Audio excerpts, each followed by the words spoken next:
Hi, I'm Helen with AzRA, and I may be one of your hiking guides. I'm Sophia. I work here at the warehouse.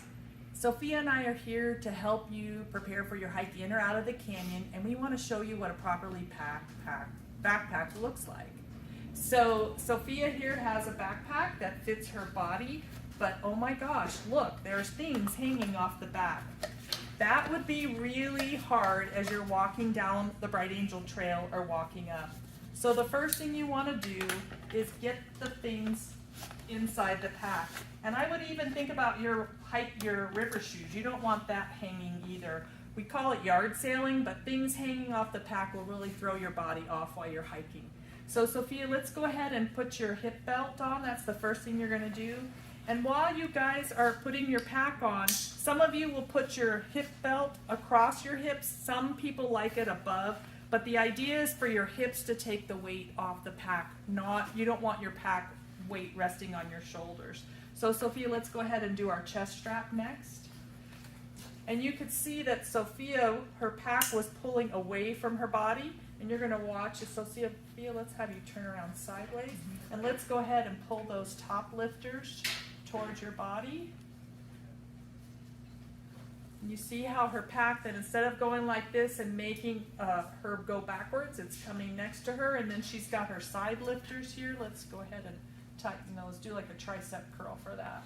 So you can see how nice and snug her pack is for her hike. This is going to help take the weight while she's walking. Her hat is going to go on her head. There you go. And this pack weighs about 20 pounds with 3 liters of water. This is a summer pack. This has everything you need for a summer trip.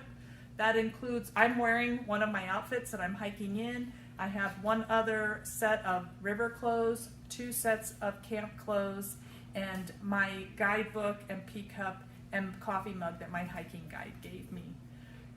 Some of the things you don't want to do when you're preparing for your hike. This picture illustrates one of those. One of our guests kindly allowed me to share this with you. She bought a small day pack that was about this big, and you can see that it's overstuffed, and she's already put her jacket underneath her straps. This photo was taken at 1.5 miles on our way down. Her shoulders and her back were already hurting her because she had a pack that wasn't appropriate for an expedition like this. Also, people like to borrow packs or have 30-year-old packs that have been in their shed. Those packs don't fit their body anymore, and sometimes the straps don't fit you. Also, we don't want you to borrow your kid's school backpack. You need something that's appropriate for your body and for the gear that you're carrying so that you have a successful hike in.